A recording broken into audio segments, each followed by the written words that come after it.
Buenos días, casi tardes. Mi nombre es Sonia Herrera Sánchez, soy investigadora y docente en los estudios de Ciencias de la Información y de la Comunicación de la Universitat Oberta de Cataluña y en el Departamento de Comunicación de la Universitat Pompeu Fabra, donde soy profesora asociada. Y mi ponencia de hoy en este sexto congreso de la RETINAP versa sobre aporofobia, precariedad y feminización de la supervivencia en el cine español contemporáneo, centrándome en el caso de 4 films realizados entre el 2008 y el 2023, que son El patio de mi cárcel, de Belén Macías, La hija de un ladrón, de Belén Funes, En los márgenes, de Juan Diego Boto, y Matria, de Álvaro Gago. Esta será básicamente la estructura de mi presentación. Intentaré ser breve, con una pequeña introducción y planteamiento de objetivo general, enfoque metodológico, cuáles han sido las categorías de análisis, un poquito el marco teórico que fundamenta la investigación, cuál ha sido el corpus analizado y los resultados de análisis y unas breves conclusiones. En primer lugar, me gustaría decir que este trabajo se enmarca dentro del proyecto Research Accelerator, otorgado por la Universitat Oberta de Cataluña, que lleva por título Feminismos e interseccionalidad en el cine español contemporáneo hecho por mujeres. Y para introducir un poco de dónde parte esta investigación, pues me gustaría decir, ¿no?, que ya en el siglo XIX la feminista socialista Flora Tristán afirmó que las mujeres eran las proletarias del proletariado, ¿no?, subrayando esa doble opresión de las mujeres de clase trabajadora. Más de siglo y medio después podríamos decir que en el contexto del poscapitalismo o capitalismo tardío cabe preguntarse si las mujeres hoy no son las precarias del precariado, citando a Zygmunt Bauman. La presente ponencia, el presente trabajo explora cómo género y clase se intersecan, se entrecruzan en la representación cinematográfica de la pobreza y la exclusión social en España en este primer cuarto de siglo.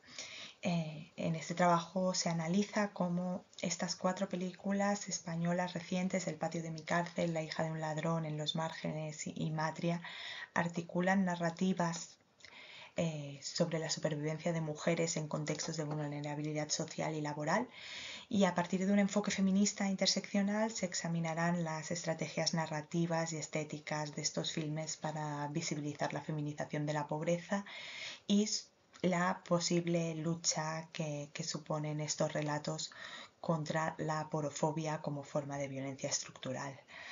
¿De qué pregunta parte este trabajo?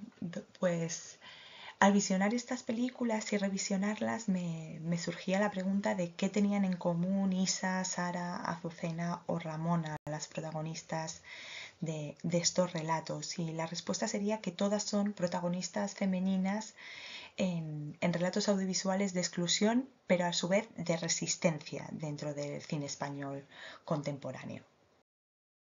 El objetivo general de este trabajo, como se puede suponer, es analizar cómo el cine español contemporáneo está representando la feminización de la pobreza y de la supervivencia y cómo estos imaginarios colaboran, ¿no?, como anticipaba antes, en la lucha contra la aporofobia. En cuanto al enfoque metodológico, simplemente unas pinceladas, decir que se emplea pues un análisis crítico del discurso aplicado a textos audiovisuales en el cual se enmarcan tanto elementos formales como narratológicos y de contenidos, analizados evidentemente, como explicaba al principio, desde una perspectiva feminista e interseccional, imprescindible para este acercamiento. Y se presta especial atención a los dispositivos de representación de la exclusión, las maternidades precarias y la capacidad de agencia femenina. En cuanto a las categorías de análisis, sin ser demasiado exhaustiva, decir que se prestará especial atención a algunos elementos formales relacionados, por ejemplo, con la focalización, el estilo visual, el uso del color, la iluminación, la música y el sonido o la composición de las tomas y el fuera de cuadro, siempre y cuando estos sean significativos dentro del relato. Y por otra parte, para el análisis más, podríamos decir, para el análisis crítico del discurso propiamente, eh, otros elementos de contenido que tienen más que ver con la construcción simbólica y con las estructuras narrativas, así como los personajes y todo lo que tiene que ver con la construcción de subjetividades, roles de género, feminidades, masculinidades, el espacio-tiempo narrativo y, por supuesto, las temáticas, ¿no? Específicamente todo lo que tiene que ver, como se mencionaba anteriormente, con las maternidades precarias, con las violencias representadas de cualquier índole y con todo lo que tiene que ver con esta capacidad de agencia o resistencia por parte de las protagonistas ante el statu quo. Situar un poquito el marco teórico elaborado, me gustaría compartiros algunos conceptos que para mí son claves en este análisis. Uno es el de aporofobia como una categoría ética y política, es un concepto de la filósofa Adela Cortina, en el que ella define la aporofobia como rechazo estructural hacia los pobres, ¿no? Y como una suerte de violencia simbólica e institucional. Y aquí el cine puede fungir, ¿no? Como un espacio de humanización de la pobreza y la vulnerabilidad. Por otra parte, no podría ser menos las nociones trabajadas por Judith Butler de precariedad y vulnerabilidad como condiciones estructurales que afectan a todas las vidas, pero de manera desigual. Eh, para mí en este sentido hay un texto fundamental de Butler que es Marcos de Guerra, donde ella hace muchísimo hincapié en cómo los medios, y aquí también podríamos incluir el cine, por supuesto, y la ficción en general, nos dictan de alguna manera qué vidas son dignas de ser lloradas y cuáles no, y por lo tanto qué vidas quedan invisibilizadas y también precarizadas políticamente desde los relatos. En otro orden de cosas, conceptos como el de feminización de la pobreza y de la supervivencia, ¿no? Que están muy interconectados, y aquí leemos a Saskia Sassen, Nancy Fraser, los datos de ONU Mujeres, ¿no? O los relatos recogidos por el colectivo madrileño Precarias a la Deriva, ¿no? Desde principios de los 2000. Conceptos que tienen que ver con que las mujeres son la mayoría entre las personas pobres a nivel mundial, que tienen que ver con la invisibilización de sus trabajos, específicamente todos aquellos que tienen que ver con los cuidados y la sostenibilidad y gestión de la vida. Y aquí el cine también funge como espacio de denuncia y visibilización. Como ya os anticipaba anteriormente, las películas analizadas son estas cuatro: El patio de mi cárcel, La hija de un ladrón, En los márgenes y Matria. Y ahora voy a proceder a compartiros algunos resultados del análisis de los cuatro films. Veréis que hay varios elementos en común que después desarrollaré un poquito más, pero en el caso del patio de mi cárcel de Belén Macías nos encontramos con una narrativa coral que visibiliza los vínculos entre las mujeres presas. Aparece el elemento del teatro, que podríamos ver como algo metacomunicativo, ¿no? Como espacio de reapropiación simbólica de los personajes, y la sororidad como forma de resistencia dentro del encierro. En el caso de La hija de un ladrón nos encontramos con una focalización mucho más subjetiva y centrada en Sara, que es una madre joven que cría en solitario. Hay una gran presencia del silencio, del silencio expresivo, de la gestualidad, de los personajes con planos más cerrados que tienen en consonancia, ¿no? Con esta narración más emocional del propio conflicto de la protagonista. Y aparece, ¿no? De manera eminente la ruptura con el padre como acto de resistencia íntima de la protagonista. En el caso de En los márgenes de Juan Diego Boto nos encontramos también con, como era en el caso del patio de mi cárcel, con una narración coral mucho más urgente en cuanto a tiempo, ¿no? Se narra como si la película se desarrollara en tiempo real, donde el activismo vecinal emerge como forma de resistencia colectiva, donde las mujeres aparecen como núcleo del cuidado, pero también de lo político y lo afectivo, y donde la cuestión de las masculinidades tiene un papel mucho más desarrollado que en los otros filmes, ¿no? Vemos unas masculinidades en conflicto, implicadas en lo que está sucediendo, pero impotentes, heridas. Se refleja ese quiebre de la masculinidad hegemónica, del estereotipo, ¿no? Del varón proveedor, sostén de, de la familia, del hogar, y esto es un elemento muy interesante que no vemos, ¿no? En otras películas donde los valores no tienen tanto protagonismo.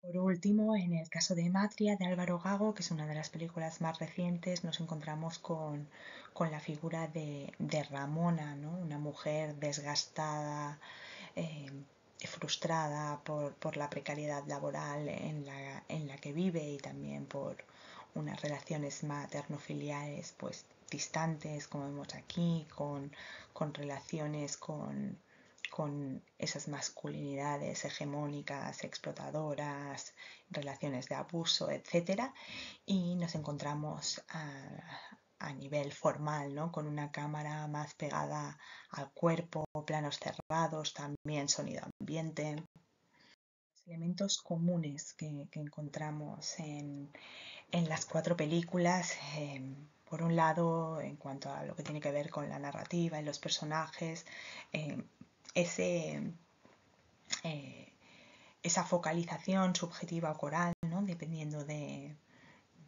protagonismo y también del contexto de los propios personajes, con una fuerte identificación con las protagonistas, que son, como decíamos, ¿no? Protagonistas femeninas, precarizadas, en muchos casos solas o emocionalmente aisladas de alguna manera, con masculinidades ausentes, autoritarias o emocionalmente frágiles, dependiendo del film.